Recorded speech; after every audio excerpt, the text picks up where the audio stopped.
سرنوشت شاه بعد از ترک ایران در تبعید چه بود؟ سرگذشت عجیب و باور نکردنی آخرین شاه ایران بعد از خروج از مملکت و بیماری سخت و چالش هایی که برای درمان در اون وضعیت بحرانی داشت تا درگذشت و خاکسپاری شاه رو براتون آماده کردیم. با ما همراه باشید.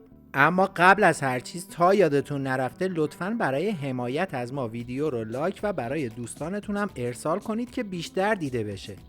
اگر هم هنوز عضو کانال نشدید با زدن دکمه سابسکرایب به ما بپیوندید.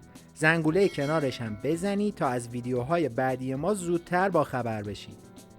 بعد از اوج گرفتن ناآرامی‌ها و اعتراضات در ایران، شاه با وجود تلاش‌های زیاد موفق نشد رضایت مخالفانش رو جلب کنه و مجبور شد ایران رو با هدف بازگشت آرامش ترک کنه. 26 دی ماه 1357 فرودگاه اسفان مصر آماده استقبال از محمدرضا شاه پهلوی پادشاه ایران بود. محمدرضا شاه طی 37 سال سلطنت با اهداف بزرگی که برای ایران داشت موفق شد ایران رو به یکی از تأثیرگذارترین کشورها و برترین قدرت‌های اقتصادی تبدیل کنه. در ابتدا شاه ایران رو به مقصد آمریکا ترک کرد و به دعوت انور سادات برای اقامت یک هفته‌ای در مصر توقف کرد. صدای شلیک 21 توپ به رسم احترام و سرود شاهنشاهی ایران در فضا پیچید و انور سادات رئیس جمهوری مصر و همسرش جهان سادات به استقبال شاه اومدن. سادات به همراه شاه و همراهانش سوار قایقی شدند و از رود نیل عبور کردند و به جزیره الفانتاین اسفان رسیدند. جزیره‌ای که در اون فقط یک هتل به نام اوبری قرار داشت. شاه که به امید بازگشت ثبات و آرامش به ایران از کشور فاصله گرفته بود، قرار شد در هفته پیش رو در ویلای شماره 151 اقامت کنه. بعد از مستقر شدن در ویلا، شاه و شهبانو مشغول تصمیم گیری برای سفر بعدی بودند که اولین مصاحبه تلویزیونی کارتر رئیس جمهوری آمریکا بعد از خروج شاه از ایران از شبکه NBC پخش شد. مصاحبه‌ای که 4 روز پیش و قبل از خروج شاه از ایران ضبط شده بود و کارتر در این مصاحبه هیچ گونه حمایتی از شاه نکرد. شاه انتظار حمایت‌های بیشتری از آمریکا اصلی ترین متحدش داشت. شاه و شهبانو در طول اقامتشون در هتل اوبری به کنار رود نیل میان. این روزها اقامت شاه در مصر موضوعی جذاب برای خبرنگاران شده. خبرنگارانی که فقط اجازه فیلمبرداری و عکاسی از راه دور دارن. این لحظه تبدیل به یکی از ماندگارترین عکس‌ها در این سفر شد. شاه بعد از 6 روز اقامت در اصفهان برای سفر به مقصد بعدی به فرودگاه رفت. چند روز قبل سفیر مراکش از طرف ملک حسن پادشاه این کشور شاه را به مراکش دعوت کرده بود. شاه که از رفتار دولت کارتر آزرده بود، حالا به نظر روحیه بهتری داشت و تصمیم گرفت به جای آمریکا به مراکش سفر کنه. اما برخلاف استقبال سادات، نه از پرچم شاهنشاهی خبری بود، نه از سرود شاهنشاهی. با وجود سکوت خبری، گروهی از دانشجویان چپگرا در اعتراض به حضور شاه دست به تحسن زدند. مدت اقامت شاه در مراکش و مقصد بعدی اون هنوز مشخص نبود. شاه که به دلیل مواضع کارتر مایل به رفتن به آمریکا نبود، حالا در دومین روز اقامتش در مراکش از دیدار رمزی کلارک، دادستان پیشین ایالات متحده، با آیت الله خمینی باخبر شد. با وجود اینکه دیدار کلارک رسمی نبود، اما اون اولین مقام عالی رتبه آمریکا بود که به دیدن آیت الله خمینی رفته بود. کلارک بعد از این دیدار در مصاحبه‌ای با خبرنگاران اعلام میکنه آیت الله خمینی تنها امید ایران برای برقراری عدالت و بختیار، تنها ترین فردیه که تا حالا دیده. فرزندان شاه در نهایت با هماهنگی اردشیر زاهدی به مراکش رسیدن. دیدار با بچه‌ها در این شرایط سخت و پرتنش این روزها صحنه‌های احساسی رو برای شاه رقم میزنه و روحیه بهتری به اون میده. شاه بیشتر وقتشو تنها در کتابخونه کاخ میگذرونه و از اونجا اخبار ایران رو دنبال میکنه. روز 12 بهمن 1357 روح الله خمینی به فرودگاه مهرآباد تهران میرسه و با استقبال مردم و رسانه ها روبرو میشه. شاه این استقبال گسترده مردمی رو پیام روشنی به خودش میبینه. آیت الله خمینی در همون ساعت اولیه در بهشت زهرا با حمله به محمد رضا شاه به مردم وعده یک دولت انقلابی میده و 4 روز بعد در حالی که هنوز دولت منتخب شاه در تهران بر سر کاره، در سالن آمفی‌تئاتر مدرسه رفاه دولت انتخابی خودش رو تعیین میکنه. روز یکشنبه 22 بهمن ماه فرماندهان عالی رتبه ارتش اعلام بی‌طرفی میکنن. برای شاه این بی‌طرفی به معنی تسلیم شدن ارتشیه که با تلاش‌های زیاد توسعه داده بود و اون رو حافظ قانون اساسی کشور میدونست.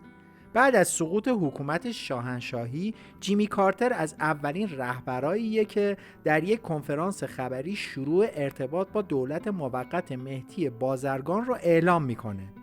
در این شرایط اخبار بازجویی‌های فرماندهان ارتش و سران حکومت به دست انقلابیون بود که از رادیو و تلویزیون پخش میشد.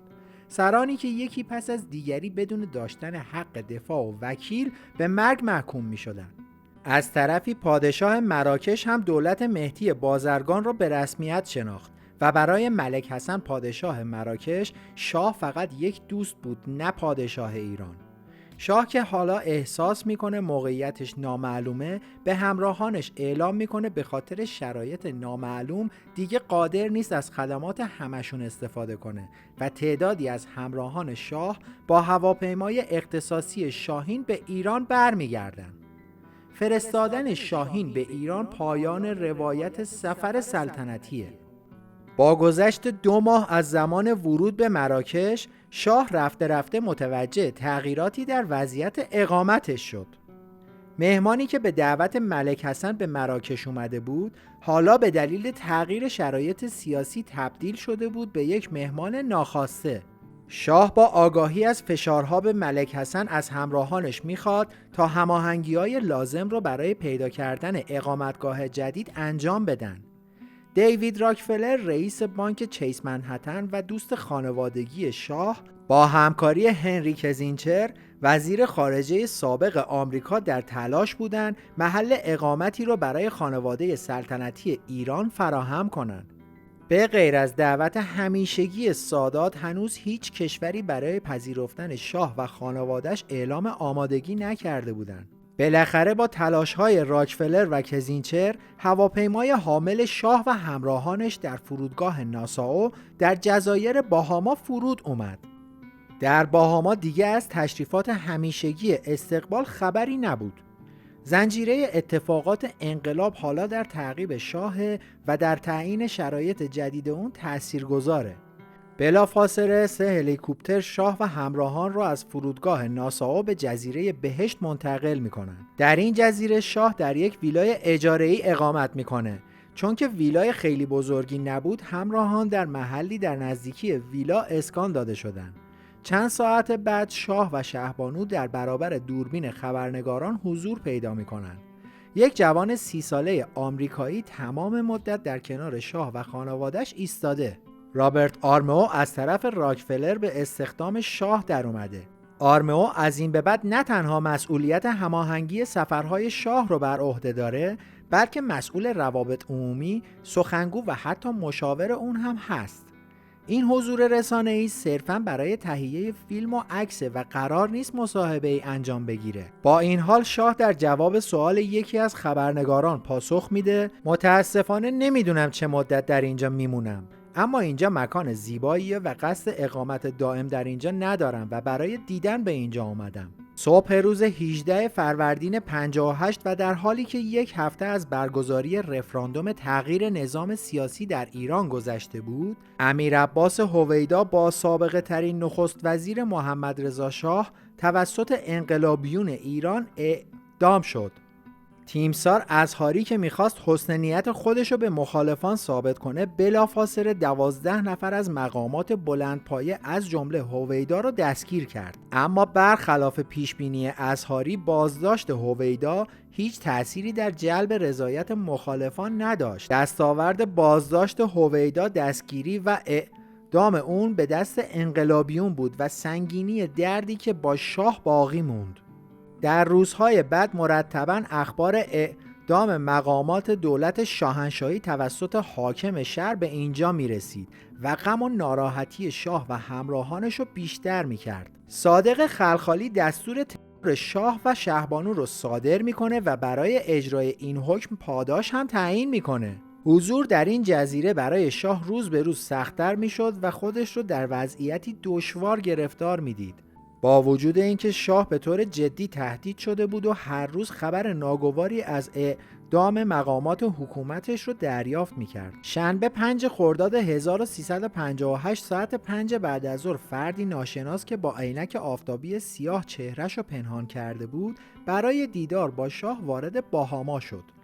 این شخص خودش رو ادوارد ویلسون معرفی میکنه. این فرد ناشناس سفیر سابق انگلستان در ایرانه که با هویت مبدل برای رسوندن پیامی از سوی نخست وزیر تازه انتخاب شده مارگارت تاچر به اینجا آمده. در اردیبهشت 57 مارگارت تاچر به عنوان رهبر حزب محافظه‌کار انگلیس و در بحبوحه کمپین انتخاباتی خودش برای نخست وزیری بریتانیا به ایران اومده بود. تاچر برای پیروزی در انتخابات به حمایت شاه نیاز داشت، اما حالا که نخست وزیر بریتانیا شده بود از طریق دنیز رایت به شاه پیغام میرسونه که به شدت نگران به خطر افتادن جان شهروندان بریتانیایی در ایرانه و به همین دلیل برخلاف وعده‌ای که به شاه داده بود قادر به پذیرفتن شاه در بریتانیا نیست. فقط 10 روز تا پایان ویزای باهاما باقی مونده بود که مقامات دولتی باهاما اعلام کردند اقامت شاه در این کشور تمدید نخواهد شد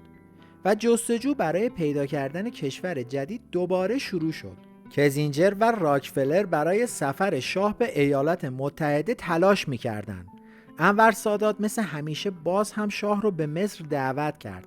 علاوه بر مصر تنها یه انتخاب دیگه برای شاه وجود داشت. یک شنبه 20 خرداد 1358 شاه در ادامه سفر پرماجرای خودش در تبعید به همراه همسر و فرزند ارشدش رضا بعد از اخذ ویزای 6 ماهه توریستی باهاما را به سمت 4مین اقامتگاه خودشون ترک کرد و بعد از یه پرواز نسبتاً طولانی وارد مکزیک شد.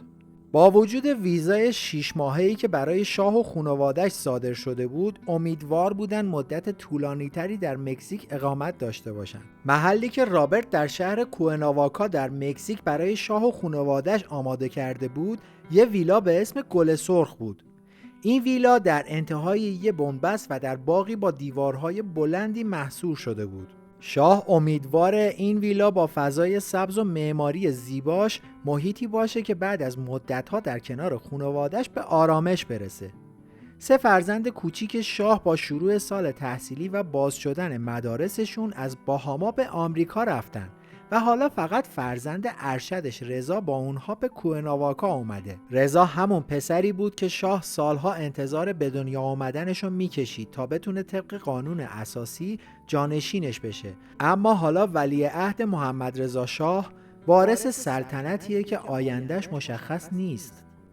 در حالی که وضعیت در مکزیک برای شاه و خانواده‌اش به سمت عادی شدن پیش میرفت، رفته رفته نشونه‌های ضعف و بیماری در شاه ظاهر میشه. مدتیه که از تب شدیدی رنج میبره و دچار زردی شده. با این حال تلاش میکنه تا درد و خستگی ناشی از بیماری رو به همسر و فرزندش نشون نده. این علائم همون بیماری مزمنیه که از 5 سال پیش به اون مبتلا شده بود و پزشکان فرانسوی بعد از انجام معاینات اولیه موفق شده بودن بیماری شاه رو تشخیص بدن. اما به توصیه پزشک دربار شاه رو از ماهیت بیماریش مطلع نکرده بودن. در نهایت بعد از مشاهده سیر پیشرفت بیماری پزشکان به شاه خبر دادند که مبتلا به نوعی سرطان خونه.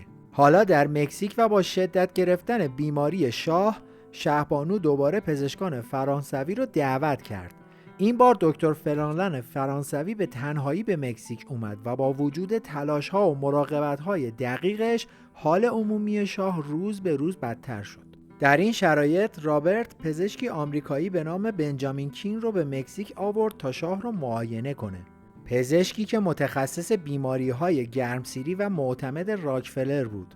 دکتر کین به سرعت از جزئیات پرونده پزشکی شاه مطلع شد و اصرار کرد هرچه زودتر شاه رو به آمریکا منتقل کنن. اما پزشک فرانسوی با دکتر کین مخالفت کرد و تاکید کرد که شاه در مکزیک تحت درمان قرار بگیره.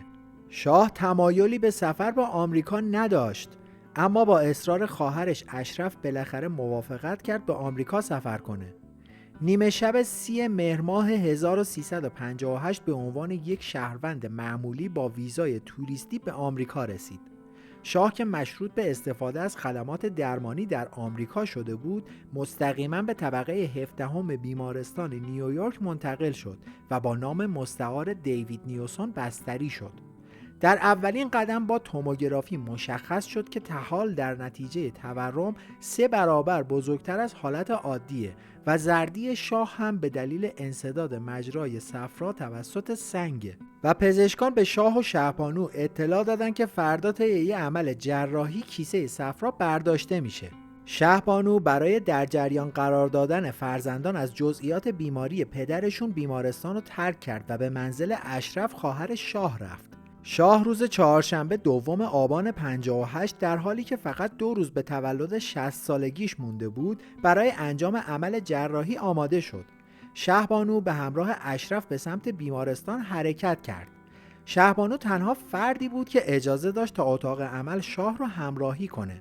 شاه که به نتیجه عمل جراحی خودش مطمئن نبود، از همسرش خواست تا از فرزندان به خوبی مراقبت کنه و در مقابل مشکلات تسلیم نشه. دقایقی بعد دکتر مورتون کولمن سرطان شناس و از اعضای تیم پزشکی شاه از انجام این عمل جراحی مطلع شد و به سرعت خودش رو به اتاق عمل رسوند و از پزشک جراح درخواست کرد که طحال رو به همراه کیسه صفرا خارج کنه.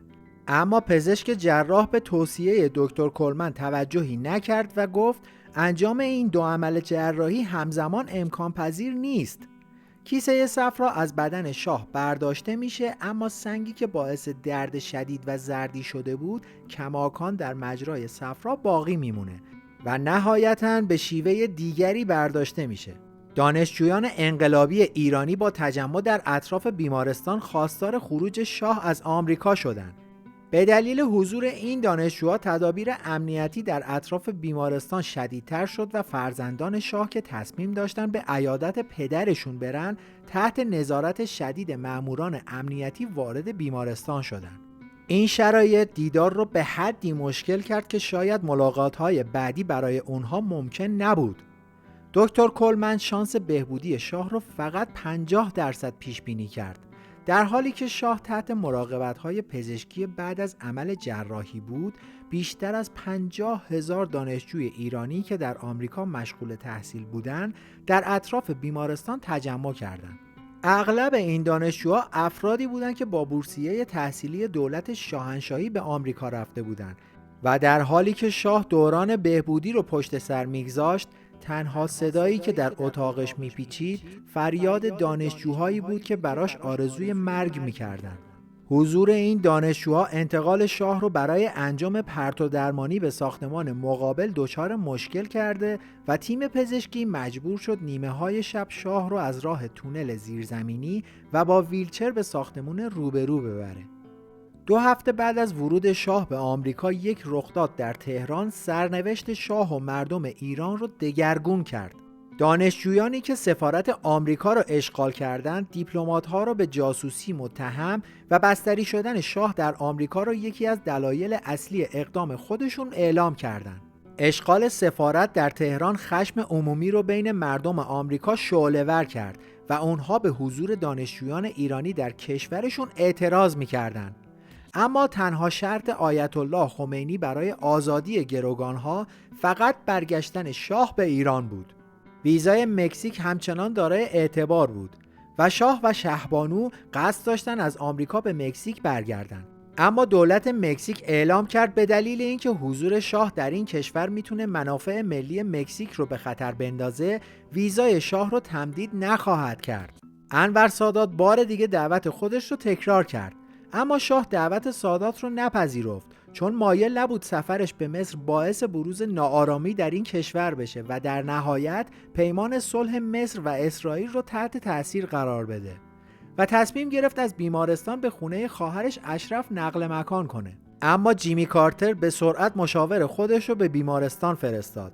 کارتر از شاه میخواد به جای منزل اشرف به صورت پنهانی به پایگاه هوایی لکلند در سن آنتونیو تگزاس بره. شاه که انتخاب دیگه ای نداشت بدون اطلاع فرزندانش همراه شهبانو در ساعات اولیه روز نیویورک رو به سمت تگزاس ترک کرد.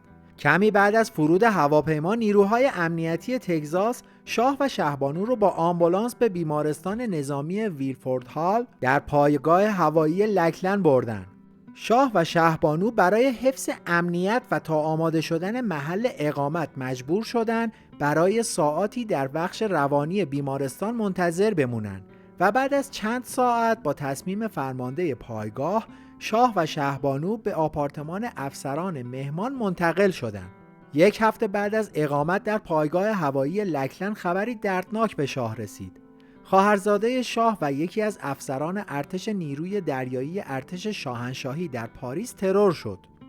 شهریار شفیق فرزند اشرف پهلوی تنها عضو خانواده سلطنتی ایران بود که در روزهای انقلاب بر سر پستش باقی مونده بود و یکی از مهمترین کاندیداها برای فرماندهی مبارزات نظامیان علیه حکومت انقلابی به حساب می اومد.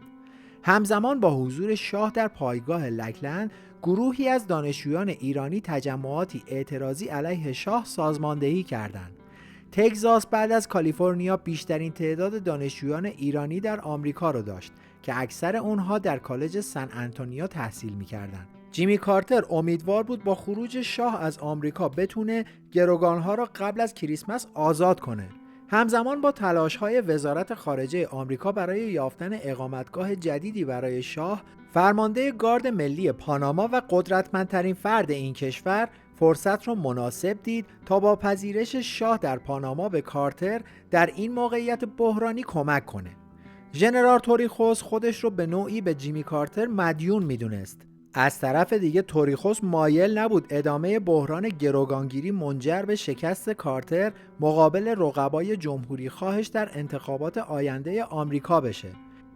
در حالی که پزشکان در لکلند با ابراز نگرانی از تورم شدید طحال تاکید می‌کردند که شاه به یک عمل جراحی فوری نیاز داره و باید برای حداقل 3 هفته دیگه در آمریکا بمونه. اما برخلاف اصرار پزشکان خود شاه تاکید داشت هرچه زودتر آمریکا رو ترک کنه و عمل جراحیشو به تأخیر بندازه.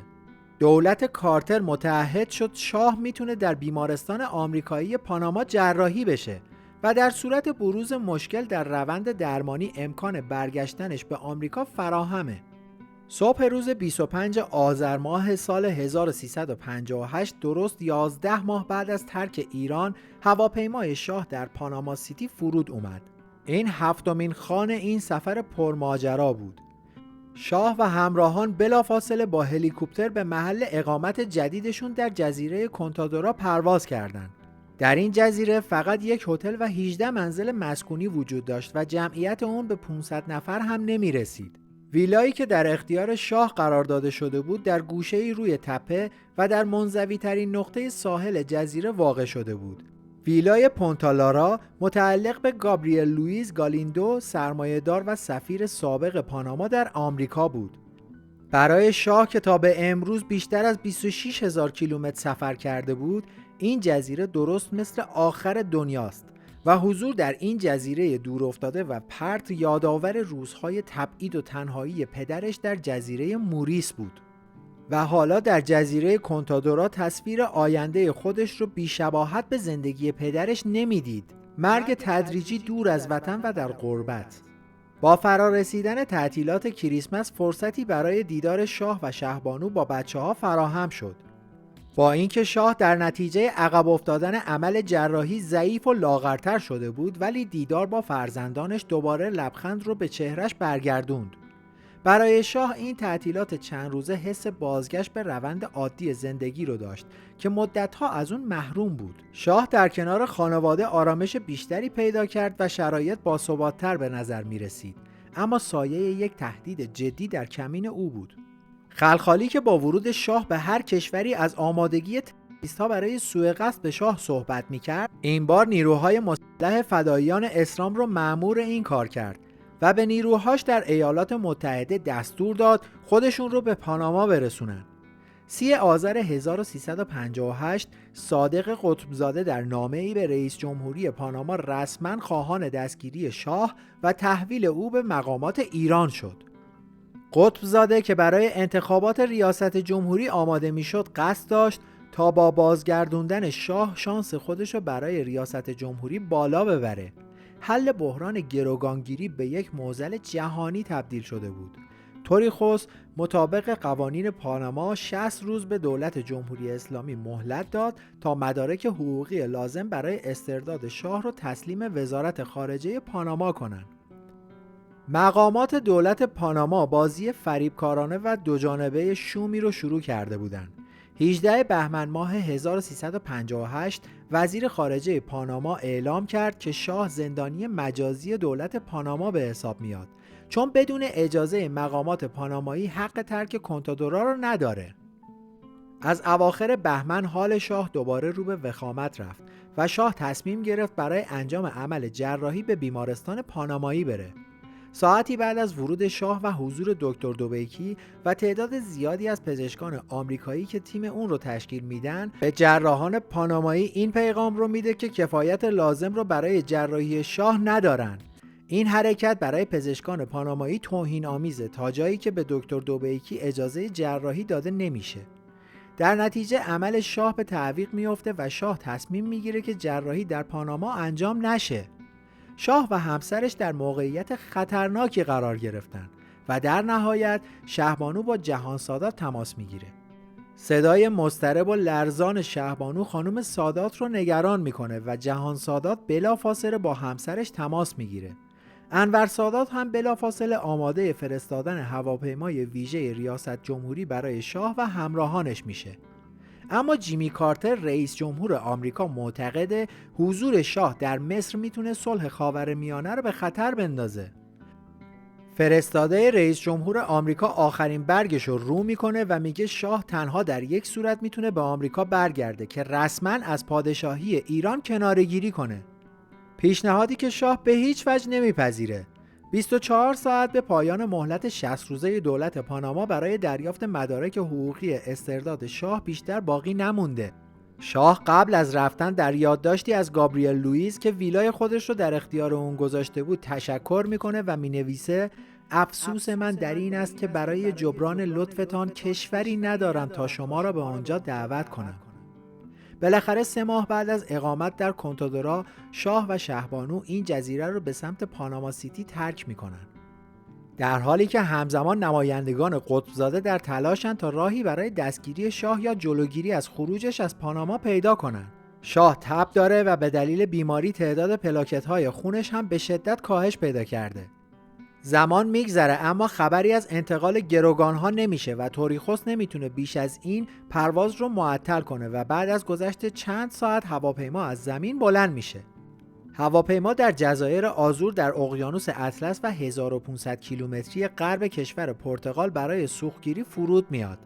قطبزاده هنوز امیدش رو از دست نداده و برگ آخر خودش رو میکنه. در صورتی که شاه به قاهره نرسه گروگانها آزاد خواهند شد. 2 ساعت از توقف هواپیما در فرودگاه گذشته و سوختگیری انجام شده و هواپیما هنوز روی زمینه و همه مضطرب در انتظار پرواز هستند. هوای داخل هواپیما سردتر و حال شاه بدتر شده. همیلتون جردن که دستور توقف هواپیما را داده از امکان آزادی گروگانها مطمئن نبود و آخرین تماس رو با تهران برقرار کرد. قطبزاده درخواست میکنه 24 ساعت دیگه بهش فرصت بدن، اما تلفن قطع میشه و چند دقیقه بعد هواپیما از روی زمین بلند میشه. 4 فروردین 1359 بعد از گذشت حدود 14 ماه این اولین خوشامدگویی تشریفاتی از شاهه. با اینکه شاه آثار خستگی در چهرش دیده میشه، حالا با حمایت‌های انور سادات احساس میکنه که دیگه دوران سرگردانیش به پایان رسیده.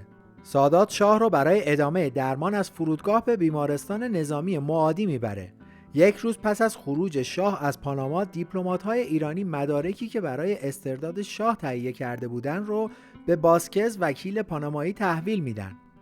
صادق قطبزاده که موفق نشده بود نقشه خودش رو در پاناما عملی کنه، این بار اعلام میکنه که اگر مقامات مصر شاه رو دستگیر کنن و به مقامات پاناما تحویل بدن، ظرف مدت 24 ساعت گروگانها تحویل داده خواهند شد. 4 روز بعد از ورود شاه به قاهره، بالاخره عمل جراحی که انجامش از ماه‌ها قبل ضروری بود، توسط دکتر دوبیکی و با حضور پزشکان مصری شروع میشه. در این عمل 80 دقیقه‌ای طحال شاه که در اثر وجود تومورهای سرطانی 10 برابر از اندازه طبیعی بزرگتر شده بود، برداشته میشه. با انجام این عمل حالا خانواده امید دارن که سلامتی شاه بهبود پیدا کنه. دکتر دوبیکی از اطمینانش از بهبودی کامل شاه خبر میده، اما 3 روز بعد از عمل شاه در ناحیه شکم احساس درد میکنه. دردی که به عقیده پزشک فرانسوی فرانلن بر اثر عفونت بعد از جراحیه و معتقده که قبل از ترک بیمارستان باید عفونت از بدن خارج بشه. اما دکتر دوبیکی به این موضوع توجهی نمیکنه و 10 روز بعد از عمل شاه از بیمارستان مرخص و به کاخ قبه منتقل میشه. سادات پیشنهاد میده که فرزندان شاه هم در قاهره ادامه تحصیل بدن. شاه برای اولین بار بعد از ترک ایران نگران موقتی بودن اقامتش نیست و در این روزها فرصت میکنه نسخه انگلیسی کتاب پاسخ به تاریخ رو تکمیل کنه و در آخرین سطرهای این کتاب مینویسه: برای همه کسانی که در کشورم با فقر و مرگ دست به گریبانند دعا میکنم. برای جوانانی که گمراه شده‌اند دعا میکنم. برای کسانی که در سکوت رنج میکشند دعا میکنم. ای خداوندی که همیشه به تو باور داشتم، کشور ما را حفظ کن و مردممان را نجات بده. اما بعد از یه دوره بهبودی 2 ماهه سلامتی شاه دوباره رو به وخامت میره و دچار تب شدیدی میشه و چنان حالش بد میشه که دیگه نمیتونه غذا بخوره و دوباره به بیمارستان منتقل میشه. در بیمارستان نتیجه آزمایش‌ها نشون میده که بدن شاه دچار عفونت شدید شده. دلیل عفونت اشتباهات پزشکی هنگام عمل جراحی دکتر دوبیکی بوده. این بار به پیشنهاد فرانکلن، یک تیم پزشکی فرانسوی دومین عمل جراحی شاه را در قاهره انجام میدن و به درخواست شهبانو و خانواده اخبار وضعیت سلامتی شاه محرمانه نگه داشته میشه. در یک روزنامه مصری حال شاه خوب و رضایت بخش و همزمان در روزنامه دیگه حال شاه به شدت وخیم گزارش میشه. برخی منابع خبری او رو هوشیار، اما برخی دیگه خبر از این میدن که شاه به کما رفته. اما یه اتفاق به همه این شایعات پایان میده. 5 مرداد 1359 ساعت 9:45 دقیقه صبح، بعد از 2 نفس کوتاه، شاه آخرین نفس رو میکشه. به دستور انور سادات مراسم با شکوه خاکسپاری آخرین شاه ایران در مصر برگزار شد.